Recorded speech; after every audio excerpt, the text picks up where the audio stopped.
These hoses have been sitting open for a little bit of time, so went ahead and put some brake cleaner through them. You never know what kind of varmints have decided to make a home in a hose. I don't know if I've ever shared this story or not. Actually, a guy that does a lot of the metal work for us that lives right down the road actually was working on a Mustang, putting together a Holley Sniper kit, and the fuel hose that he had on the shelf, a dirt dauber, had actually decided to build a nest in one of his fuel hoses after the filter, and it literally shoved all manner of trash right into the injectors on that Sniper unit, so it was a bad time. It's always a good idea to check your hose. You gotta check them hose. Check them hose is...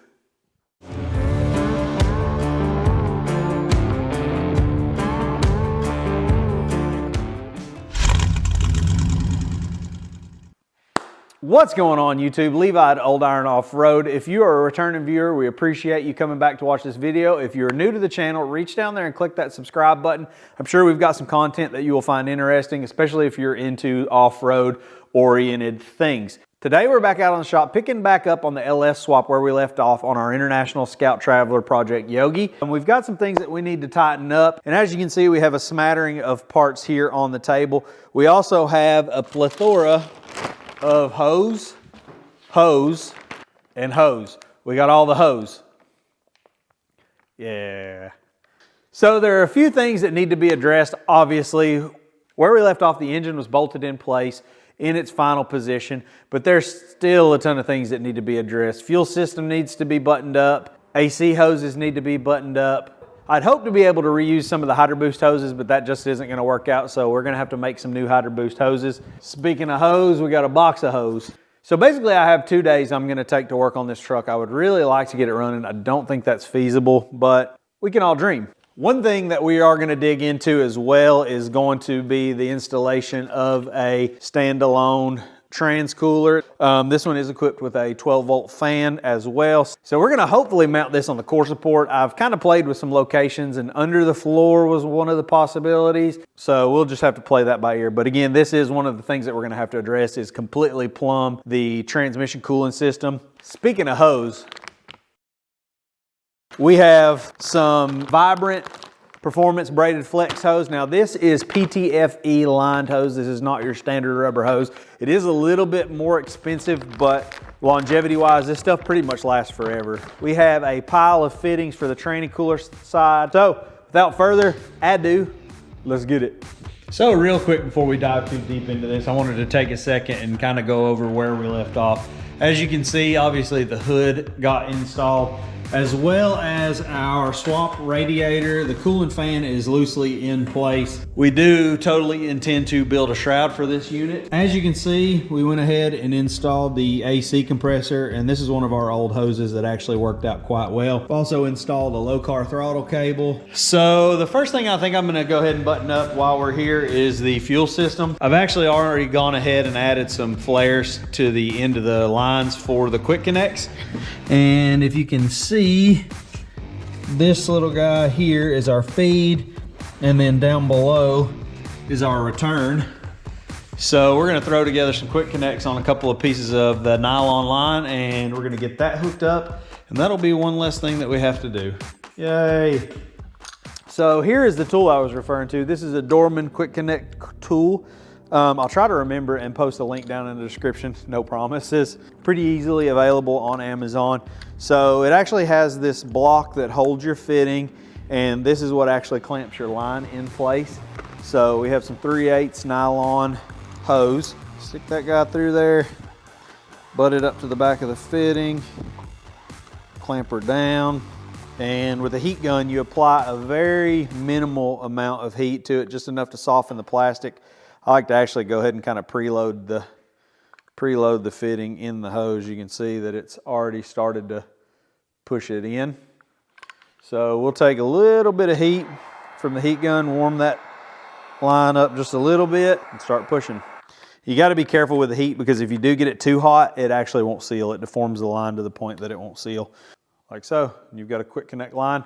So we're going to put one more of these on the other end, and then that'll be our feed, and then we'll have to make up a return, and then just like that, our fuel system is done. So we really got lucky on that. Thankfully, we had already done some work.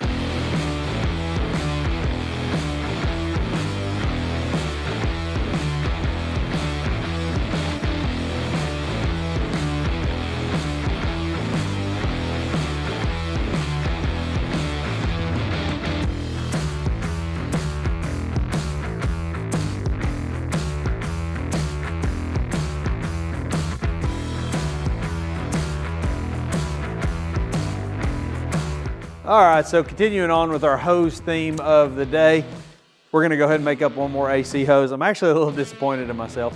I got a little carried away thinking the other hose wasn't gonna work because we were gonna relocate the AC compressor, but it would have actually worked. So anyway, we're gonna go ahead and make up another one. If you watch our AC video, you know how this goes down, so I'm not gonna bore you with the details. We're just gonna make it happen.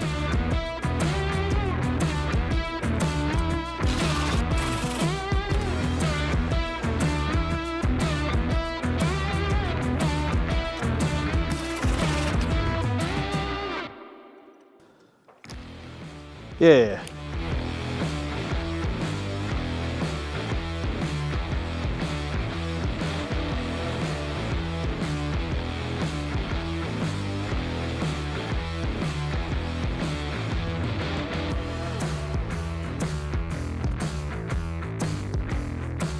Good, man.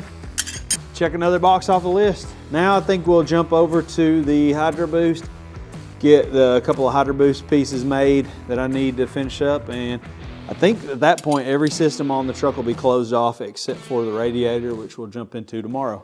So as I previously mentioned, we're converting our Hydro Boost hoses away from the factory style hoses. The hoses that I had previously installed were actually for a K30 pickup that had Hydro Boost. I like using factory applications a lot of times when I can. It just makes off-the-shelf replacement parts a lot easier. But in this specific instance, I wasn't able to make one of the hoses line up properly with the power steering pump. So that's why we opted for this kit. Now, I've used this kit a lot in the past, and this kit works really well. They send way more than enough hose that you need to complete the install. And this is -6 AN hose and fittings, and it's actually the field serviceable, repairable hydraulic fittings that come included in the kit, as well as enough fittings to convert your box, pump, and Hydro Boost unit over from O-ring or inverted flare to the proper -6 fitting. So we're gonna get all our fittings thrown in, and then we'll get some hose links figured out, get everything cut, get some hoses made, and get the Hydro Boost side buttoned up.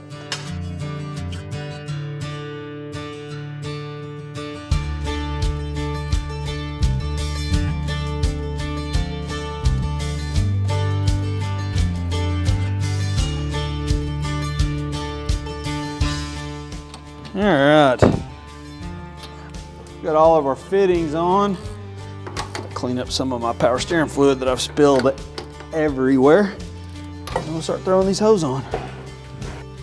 No, I think we're gonna chop some of this slack off. So in order to make everything look clean before I've got the returns routed, kind of not wonky, but I've got a big service loop in one of them. I think I'm actually gonna take some of this out and clean this stuff up and make it match these other lines a little better. So this may take longer than anticipated. Story of my life.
So we're back out here again on this lovely Saturday. First order of business, I believe, is to get this guy installed and get all the fittings that we need to put in place as far as on the transmission itself and on the radiator, so we can actually go ahead and start mocking up our transcooler lines.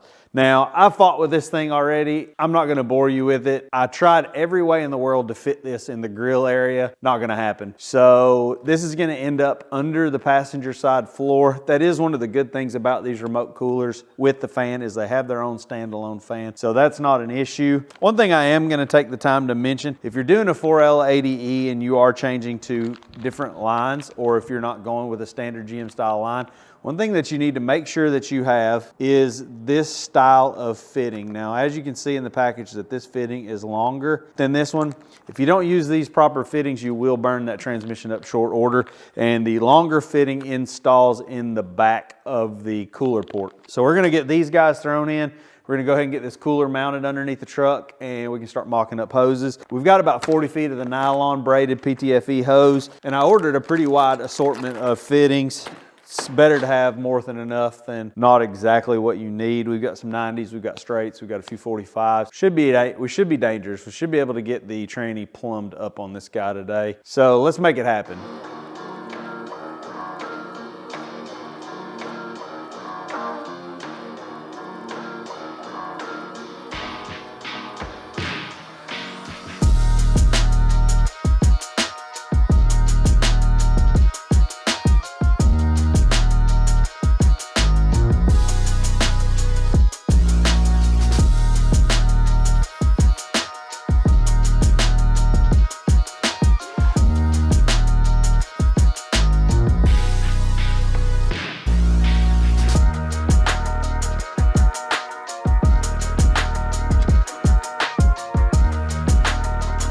So all our fittings are mocked up. Now it's time to make some hoses.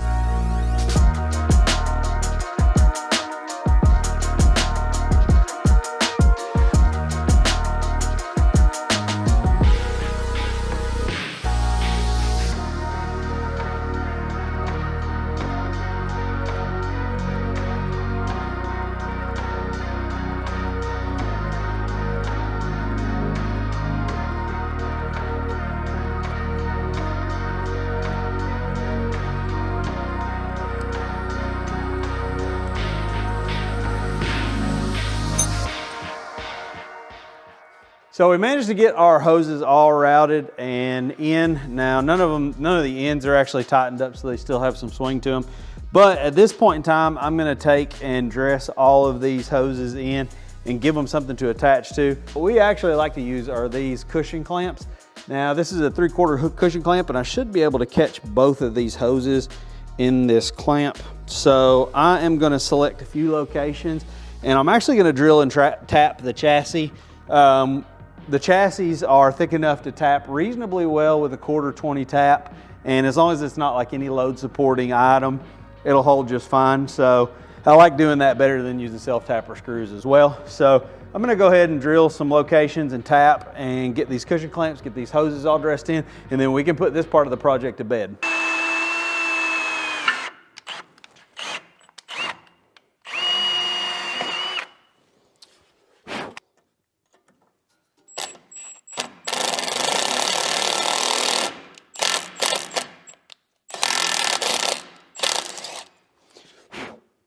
Now, some of you probably just cringed. Yes, I absolutely ran this 1/4-20 tap in with an impact. I've broken more taps tapping stuff by hand than just sending it. So,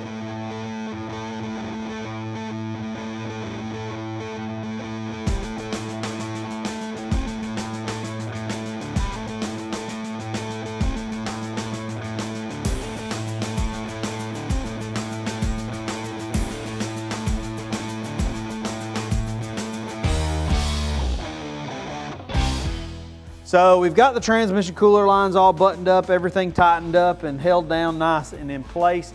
I'm gonna go ahead and get the bumper out of my floor and go ahead and put the front end back on the truck.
There it is, front end back on it. We are super close. I think that's gonna wrap it up for this video. Probably the next time you see Yogi in the shop, we're gonna be doing some wiring, the standalone harness install from BP Automotive. We'll be getting that guy in. And then we also have a full custom exhaust to be done, air intake, and I'm sure a couple of more little things, but that should be the bulk of the work that is left. As always, I appreciate you guys taking the time at home to watch these videos, and as always, enjoy.